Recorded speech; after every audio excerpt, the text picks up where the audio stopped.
habeen wanaagsan dhammaantiin ku soo dhawaada qodobada ugu waaweyn wararka caawa idiin hayso idaacadda kulmiye xildhibaano ka tirsan baarlamaanka Soomaaliya kana soo jeeda Somaliland oo sheegay in dawladda federaalka aysan diyaar u ahayn qabashada doorasho ka dhacda Soomaaliya askar ka tirsan militariga Soomaaliya oo lagu dilay qarax ka dhacay duleedka degmada Balcad ee gobolka Shabeellada Dhexe xubno ka mid ah garsoorka dalka oo gudoomiyaha maxkamadda sare ku eedeeyay in si sharci darro shaqada uga eriyay wasaaradda caafimaadka Soomaaliya oo sheegtay ku dhawaad 20 qof in laga helay cudurka COVID-19 maamulka gobolka Banaadir oo ka hadlay dagaal dhimasho iyo dhaawac sababay oo maanta ka dhacay degmada Daynile iyo dawladda Afghanistan oo xabsi ka sii daysay boqolaal ka mid ah maxaabiista Taliban madkala ku celi warbali waran maxaan kaaga waramaa xaaladda dalka ma run baad rabtaa mise been run baan rabaa been raad ma leh kulmiye ka dhageyso wayna ka hadaba kulan wanaagsan waa talaado Arbacay ay soo galayso 26 bisha shanaad ee May sanadka 2020 warkan waxa soo saaray halkan ka sii jeedin doona Yunis Durraan Cali mahadsanid Xuseen Cabdulle Maxamed bismillaahir rahmaanir rahiim habeen wanaagsan dhageystayaal ku soo dhawaada qodobadii aad maqasheen oo faahfaahsan xildhibaano ka tirsan labada aqal ee baarlamaanka Soomaaliya aqalka sare iyo golaha shacabka deegaan ahaan ka soo jeeda Somaliland ayaa dawladda Soomaaliya ku eedeeyay inaysan doonin dalka ay ka dhacdo doorasho xildhibaanadan ayaa sheegay sidoo kale in dawladda federaalka ay wado qorshe lagu gacan bidixeenaya xildhibaanada ka soo jeeda gobolada waqooyi senator Muxudiin Sheekh Cali Jimcaale oo ka tirsan golaha aqalka sare ayaa sheegay in xukuumadda dalka ka talisa xildhibaanada matala Somaliland ay ku hayso sadbursi dad gaar ah ay wadato waxa la siiyay dadka reer waqooyi in ay bal siday doorashada ku imanayaan si khaas ah ay iyagu uga soo talooyaan arintaas waxa ka abuurmay guddi reer waqooyiga qaladka ugu horeeya halkaas uu ka bilaabmay guddidaas waxay u abuurantay guddi ay wadato xukuumadda Soomaaliyeed ayaa abuurmay qaraarkii aan ku ballanay inaanu soo saarno waxa la sameeyay qaar ka mida dadka aan ku wada jiro xildhibaanada iyo golaha wasiirada oo uu janjeero xisbiga nabad iyo nolol ayaa waraaqa soo diyaar gareeyay waraaqaha soo diyaar gareeyeen mid laga wada tashaday ma ahayn koobi baanu idin siin doonaa oo arki doontaa waraaqdaas waxay u qoran tahay digreto madaxweynaha iyo ciddii la halmaashay noocaas ayuuma odhan kartaa markaan eegay markaan u fiirsaday markaan arkay markaan la tashaday ayaa ku qoran xataa groupka la leeyahay way ka soo shaqeeyeen waxay ka soo shaqeeyeen maaha waayo waxay odhan leedahay af Soomaaligu waxaanu ka soo shaqeynay waxaanu soo garanay waxaanu soo qabanay waxa la doonayaa in la diyaar gareeyo doorasho dalka oo dhan inaanay ka dhicin ama gobolada ama meel kasta annagu doorashadayadii hore ku qabsanay halkan waxa noo diiday dad fara badan oo halkan degan u diidi doona tabta loo diyaar gareeyay in loo afduubo doorashada dhinaca kale xildhibaan Xuseen Carab Ciise oo ka mid ah golaha shacabka ayaa taageeray hadalka senatarka runtii hadalka waxa dhameeyay senator Muxudiin oo ah gudoomiyaha arrimaha gudaha federaaleynta dib u heshiisiinta kana mas'uul xiriirka dawladda dhexe ee maamulada inaan second gareeyo maadaama aanu nahay labadii aqal khudbadii halkan uu ka jeediyay inaan ageysanahay kuna raacsanahay sidaan oo kale dhowr mar ayaa dawladda federaalka waxa lagu eedeeyay inaysan marnaba raalli ka ahayn in dalka doorasho ka dhacda balse madaxda sare ee dalka ayaa sheega inaysan waqtigooda aysan waxba ku darsan doonin markaan aan fiirino gobolka Shabeellada Dhexe askar ka tirsan militariga Soomaaliya ayaa lagu dilay maanta qarax ka dhacay inta u dhaxaysa deegaanada Qalimow iyo Gololey oo hoostaga degmada Balcad ee gobolka Shabeellada Dhexe Bashiir Cali Daahir ayaa warkan Jowhar inooga soo diray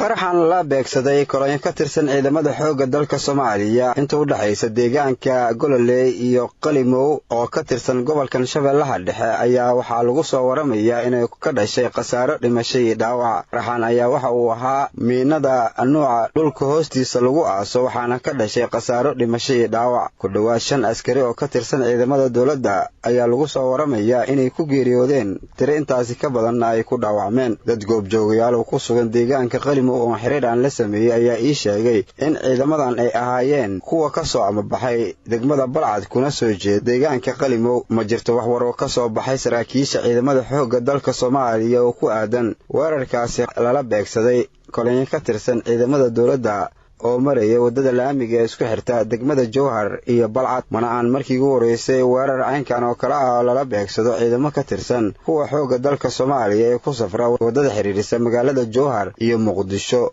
taasoo dhowr jeer weerar caynkaas oo kala ah ay ka dhaceen. Bashiir Cali Daahir, Radio Kulmiye, Jowhar. xubno ka mid ah garsoorka dalka ayaa gudoomiyaha maxkamadda sare ee dalka Baashi Yuusuf Axmed ku eedeeyay in si aan sharci ahayn oo shaqadii ka geeriyay. Cali Ibraahim Suxayfa ayaa warkan inoo faahfaahinaya. kadib markii warar soo baxay ay sheegayeen in 23 garsoore oo ka tirsan maxkamadda sare ee Soomaaliya shaqada laga eriyay ay arrintan waxaa maanta ka hadlay qaar ka mid ah garsoorayaashaasi. garsoorayaashan oo la hadlay warbaahinta ayaa cabasho xoogan waxa ay ka muujiyeen cadaalad darro ay sheegeen inuu wado gudoomiyaha maxkamadda sare ee dalka iyagoona arrintaasi ku tilmaamay mid sharci darro. Cabdulqaadir Maxamed Cusable oo ah garsooraha maxkamadda degmada Shangaani oo warbaahinta la hadlay ayaa waxa uu sheegay in hore laga qaaday xilka gudoomiyaha maxkamadda degmada Hilwa isla markaana haatan laga eriyay shaqada garsoor ee uu ka ahaa maxkamadda sare ee dalka waxaana baaq u diray madaxda dowladda federaalka ee Soomaaliya. Wana cabanayno dhibaato loo geystay garsoorayaasha Soomaaliyeed iyadoo aan ka cabanayno ku tumashada qaanuunka dalka sida qodobka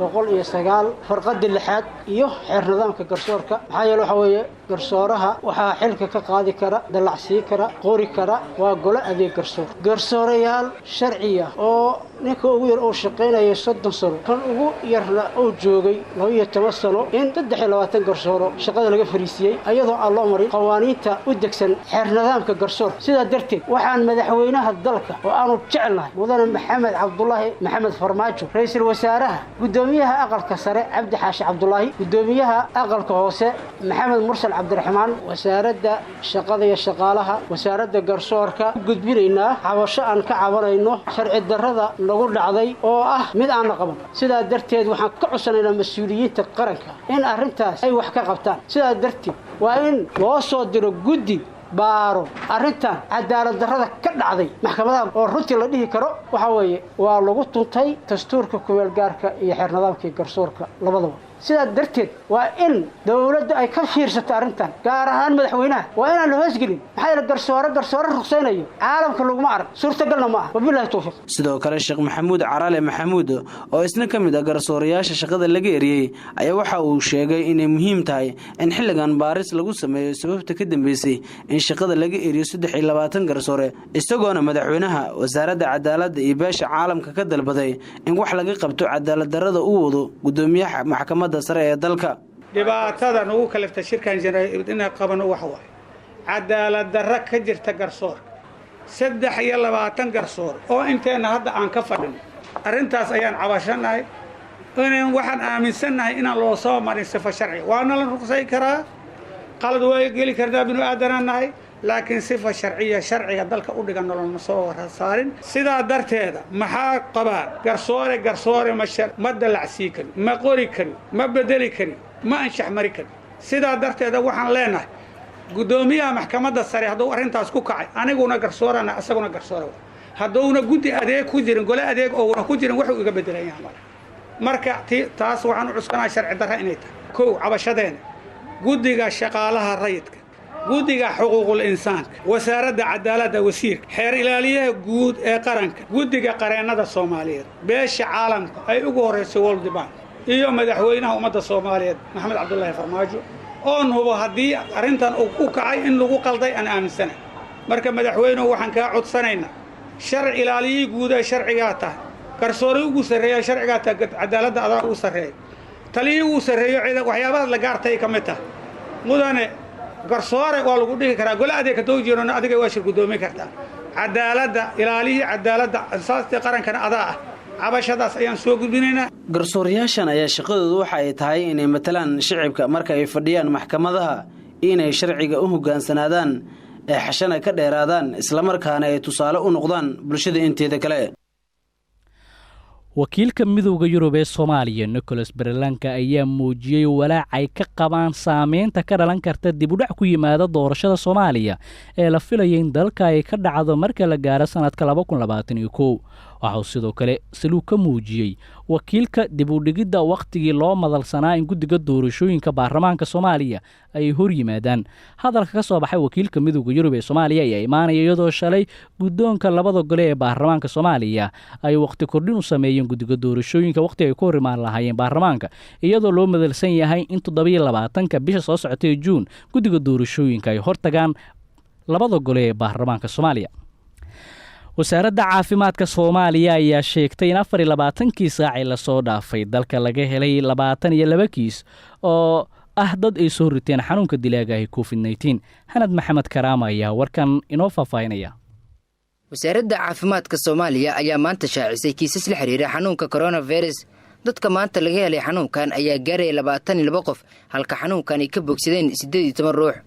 sidoo kale xanuunkan waxa uu dhintay 24kii saacii lasoo dhaafay hal qof deegaanada ay kala joogaan dadka xanuunka laga helay ayaa kale Soomaaliland 14 qof gobolka Banaadir 5 qof halka maamulada Koonfur Galbeed iyo sidoo kale Jubbaland iyo Hirshabelle iyagana laga helay min hal qof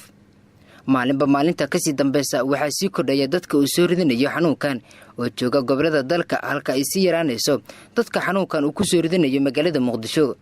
tirada dadka laga helay caabuqa coronavirus ee guud ahaan Soomaaliya ayaa haatan gaartay 1711 halka dhimashada ay marayso 67 ruux xilli maanta dagaal xoogan oo ka dhacay duleedka degmada Dayniil una dhaxeeyay ciidamo ka wada tirsan dawladda Soomaaliya ayaa waxaa arrintaa ka hadlay maamulka degmada Dayniil gaar ahaan gudoomiyaha degmadaasi Farxaan Maxamed Xuseen degmada Dayniil ee gobolka Banaadir waxaa maanta ka dhacay dagaal u dhaxeeya ciidamo ka wada tirsan dawladda Soomaaliya dagaalka ayaa waxaa ka dhashay khasaaro iskugu jira dhimasho dhaawac oo soo kala gaaray labada dhinac ee halkaasi ku dagaalantay gudoomiyaha degmada Dayniil ee gobolka Banaadir Maxamed Abuukar Jacfar oo warbaahinta kula hadlay degmada Dayniil ayaa ka warbixiyay waxyaabaha keenay dagaalka iyo khasaaraha ka dhashay intaba dhibkan meesha ka dhacay iyo dadkan shacabka oo meesha lagu soo weeraray oo ciidamada dawladda oo kala duwan ay meesha ku soo weeraraan ku soo baxnay markii meeshaan la yimid xabad oo ugu tala galnay inaan wareysanana xabadii bilaabeen raggii markaas u yimid rag kamid ah waxba gaaray kulli ciidamada dambe dib u yimid gurmad ah qaybtaan hadda waa igu jibsho baala ku jibshaan ka soo gaarnay qaybtaasna waa ka badbaadinay oo ayuu gaarinay maaragtay ay dagaalku bilowday haddana meesha gacanta annaga ku hayna waa qayb kamid ah degmada Dayniil qof aan ka yeelina oo ma jirto ciidan kasta ha wataano oo tigin kasta ha wataano xoog kasta ha wataano cid aan ka yeelina ma jirto dadka shacabka anagu aan mas'uul ka nahay in xoolahooda la baabi'iyo ama maaragtay la jijibiyo ama la dhibaateeyo shacabkaas wax kasta noo qaadato raalli kama noqon doono haddana wallahi ciidamada hadda kale meel kale kiin ciidamada dawladda ahaayeen qaybo kamid ah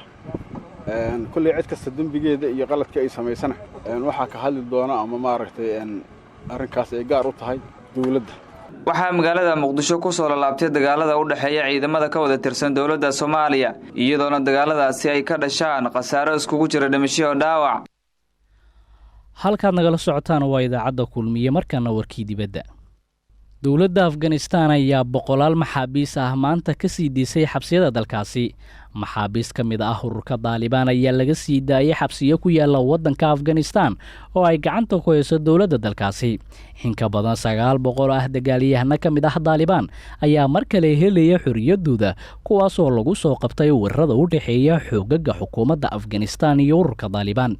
Jafid Faisal oo ah afhayeenka golaha amniga qaranka dalka Afghanistan ayaana ku dhawaaqay sii diinta maxaabiistan hadal dhawaan ka soo yeeray dagaalyahanada Taliban oo ahaa in maalmaha ciida aanin qaadi doonin wax weerar ah hadalka ayuuna sabab u noqday siideenta maxaabiistan dawladda Afghanistan ayaa waxay isku dayeysaa in ay sii yareyso dagaalada qaraar ee kaga imaanaya dagaalyahanada ururka Taliban waxaana hadda muuqanaya xoogaa isfaham ah oo u dhaxeeya dawladda iyo Taliban dhageystayaal waa naga intaa warkii habeenaad kala socoteen idaacadda kulmiye intaa war noocaana kulmi doona sidaas iyo amaana Allah